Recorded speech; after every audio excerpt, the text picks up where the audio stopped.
As the Last Supper approached, Jesus comforted his disciples, saying, "I will not leave you as orphans. I will come to you." This passage condenses into a few words the path I have walked. Even though all human beings have parents, as we have wandered throughout history without knowing God or the true way of life, we have felt like orphans. I have striven throughout my life to lead humanity to the welcoming, forgiving, rebirthing love of God, who is our Heavenly Parent. Hi, and welcome back to the Mother of Peace. In this episode, we are wrapping up chapter 4. As we just read, Mother quoted Jesus, who was essentially promising to return as parents of orphaned humanity. Parents require two, male and female. However, regardless of our particular brand of faith, most look to the sky for a male savior, when what we've been waiting for is the female counterpart to round out the full expression of God's love and rebirth. The title of this episode is, "I am here to give my wedding ring to everyone." So what is the significance of the wedding ring? It symbolizes eternal love between husband and wife. So how can Mother give away her ring? I see it as a symbol of Mother's ability to share the blessing of marriage with all humanity, as a means to reconnect to God as God's children. This is something a man alone cannot do. We needed a mother to come for us.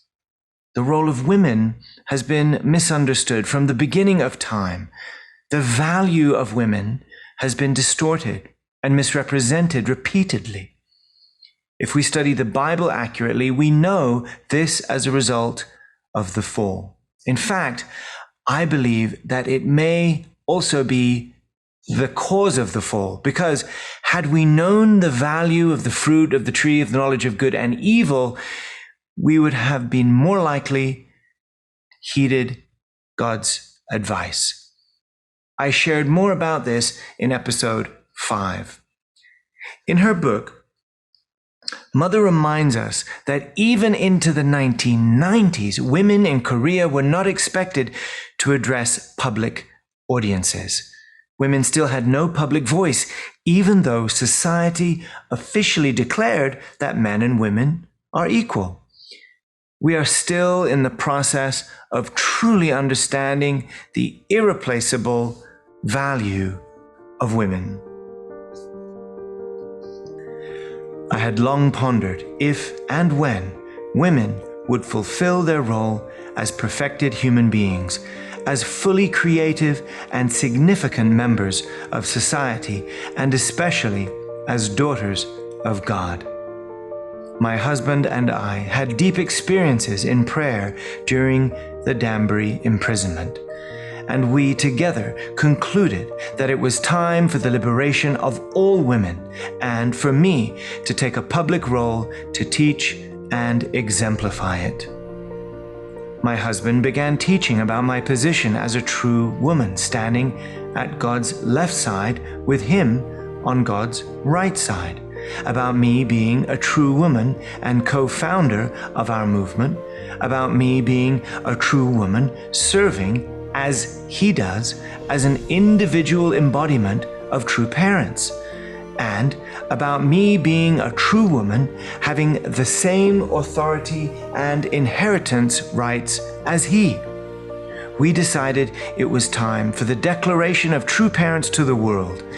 As his wife, I am my husband's first witness, and as my partner in the love of Heavenly Parent, he was the first to advocate that I reach the world with our message of peace.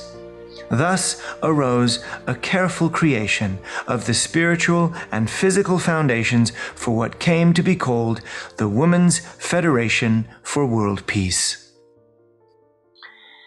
This was really beautiful. Father was an incredibly charismatic and powerful leader, standing behind his wife, supporting her to take the lead in the area of greatest need, finally balancing out the historical disbalance between men and women. My husband once called me a high priest. He said that in God's dispensation until this era, men were the high priests. But we are entering the age of the wife, and women need to carry out the priestly ministry. It is women whom our Heavenly Parent is calling to serve as the mediators of forgiving, purifying, and regenerating grace to all humanity. Mother now stood on the front line, inaugurating the Women's Federation for World Peace, constantly speaking tours, Korea, Japan, America, Europe, Russia, Asia, all over the world, proclaiming the era of women's leadership.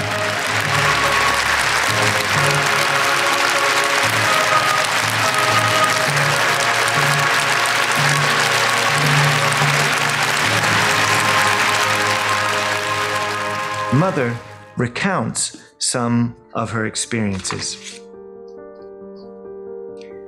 I will never forget what happened when I spoke in the Philippines. The day before the event, I flew from Los Angeles to Manila. On the plane, I took a short nap, during which I dreamed I was breastfeeding a baby. As I looked at the beautiful baby, I said to myself, I'm not of an age to give birth anymore. When I arrived in Manila, I discovered that it was a Catholic holy day, December 8, the feast of the Immaculate Conception. A woman walking on the street in downtown Manila happened to see a poster advertising my speech. The poster had me in a yellow Korean dress. Suddenly, the thought, this is the person who will fulfill Mother Mary's mission, came to her mind. Then and there, she decided to attend my event. She was deeply moved by my speech, during which she arose and loudly exclaimed, "The one who came to the Philippines on this holy day is truly our Mother Mary." Cheers erupted throughout the convention center. Mother has come to love us, to embrace us, and to give us rebirth. Without the mother, we have no parents. And without the parents, we can have no birth and no rebirth. When I departed Korea for this speaking tour, I had several outfits, a collection suitable for the variety of climates I would encounter. When I returned, all I had was the suit I was wearing. I always give away my clothes, and I had been gone for most of the year. When my husband welcomed me, his first words were, "You did a good job." Then, glancing at my hands, out of the blue, he asked, "By the way, where's your wedding ring?" I looked at my hand. Only then did I remember it was gone. "I don't have the ring," I said. "I must have given it to someone." "To whom did you give it?" he asked, incredulous. "Ah, yes, I gave it to someone during the tour," I said, "but I don't remember who it was. I gave it to someone either to keep as an heirloom or, if necessary, to sell for her family's well-being." My husband made the natural comment, "It's fine that you gave it away, but you don't remember who you gave it to?" We really don't focus so much on personal possessions, and that is how we've always been. As we looked into each other's eyes, my husband's gratitude for that quality in me surfaced. He collected himself, smiled, and nodded, and the welcoming celebration proceeded. My husband and I could not have a honeymoon. I didn't mind, but he had always felt remorseful.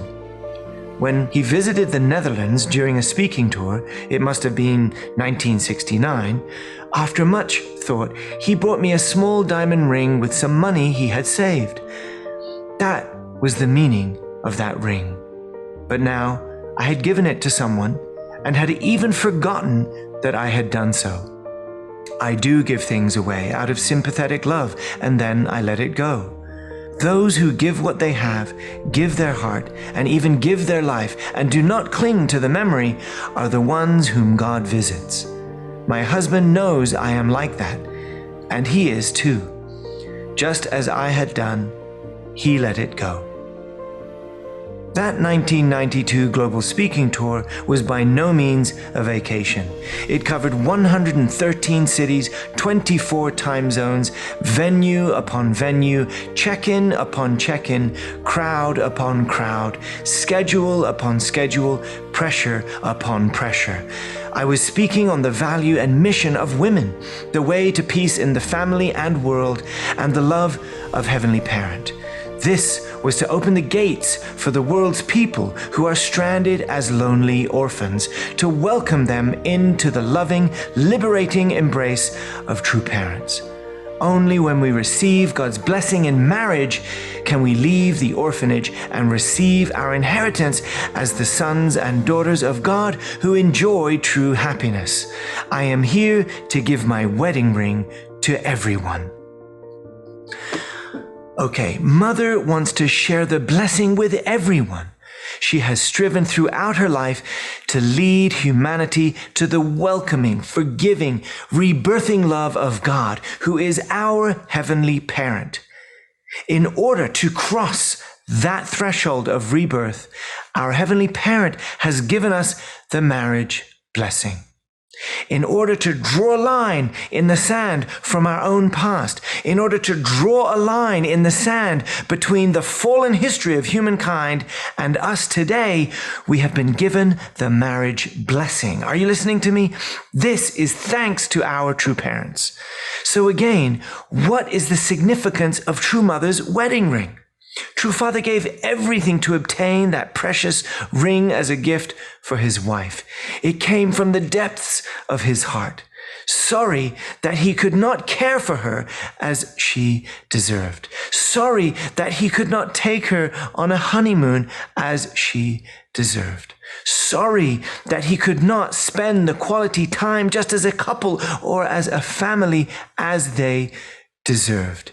In a sense, you could say that ring represented something precious that Father could offer her. And even though he is the most giving person in the world, he was momentarily perplexed that she had given it away.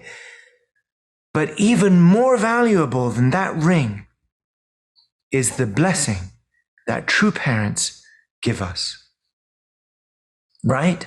Have you received the blessing? Have you received the marriage blessing of the Family Federation for World Peace? If you have, you'll know that you participate in a holy wine ceremony. In that ceremony, specially prepared holy wine is given to the wife and from the wife to the husband. Brothers and sisters, we need to remember this fact. As brothers, it is easy to become mesmerized with the powerful and charismatic leadership of True Father and try to emulate him. However, we receive that little cup of holy wine through our precious wife. Again, as I explained in episode 5, go check it out. As I explained in episode 5, the most precious thing in the Garden of Eden was the womb of Eve. It was the most highly protected, most hidden, and most coveted fruit in the garden. It was that fruit that was violated. And it is that fruit that has been restored through the long history of restoration. It is that fruit that has been restored and embodied by our true mother for the first time in human history. Humanity was supposed to be born through the sanctified womb of Eve. That was our birthplace. That is our original hometown. But because it became violated, our Heavenly Parent patiently, tearfully guided humankind through the long course of human history to get to this point.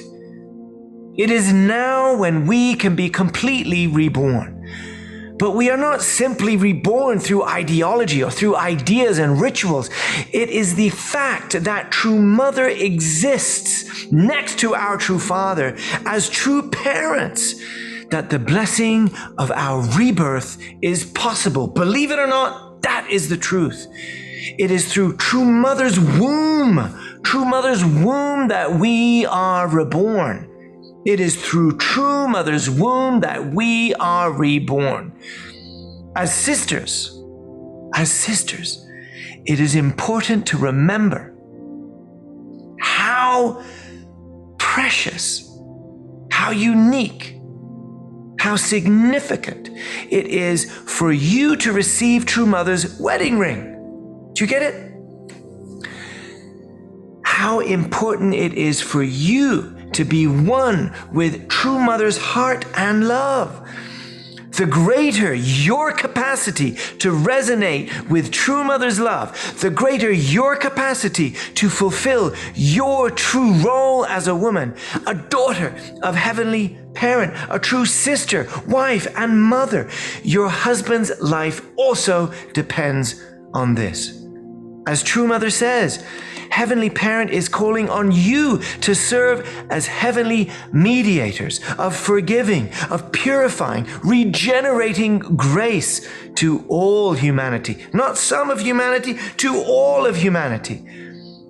And I believe that it is common for sisters to look at their husbands and sometimes wonder if they are men or if they are simply boys pretending to be men. Right, sisters? Sometimes. Well, true men need true mothers. And you may find that you have to do a lot of forgiving and purifying for your own husband.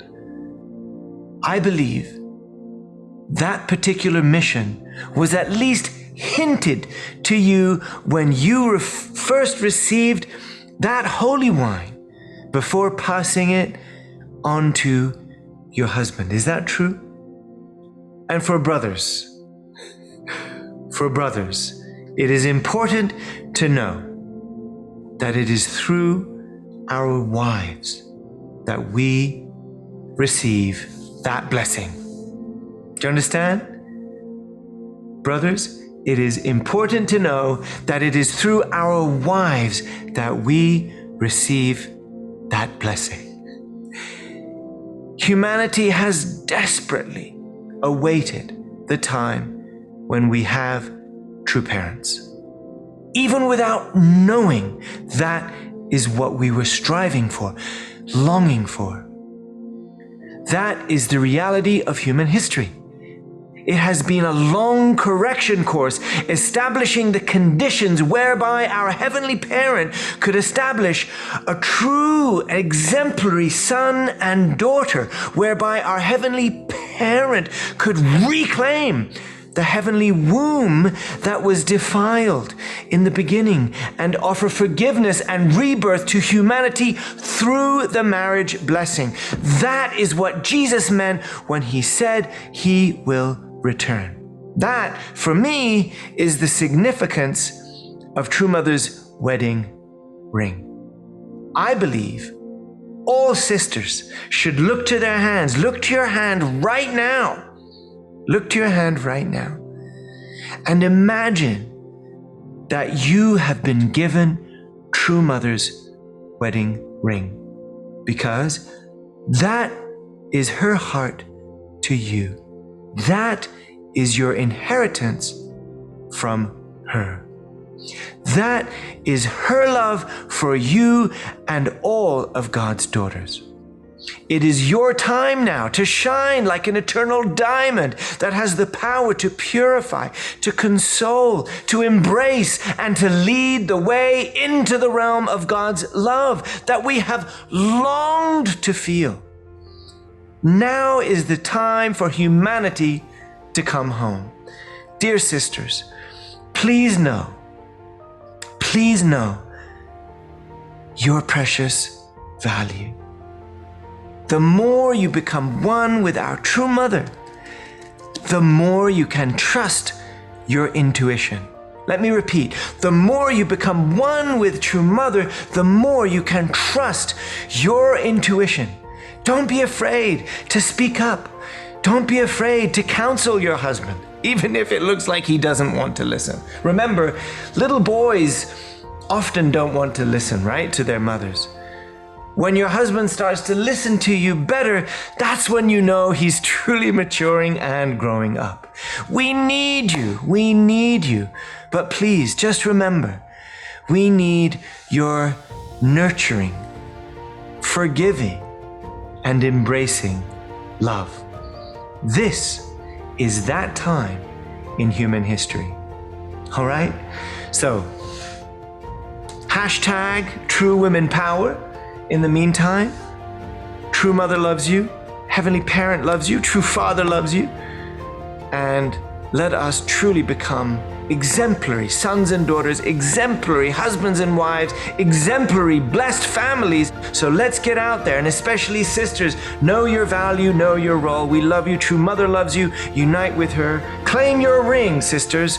Hashtag True Woman Power. God bless you.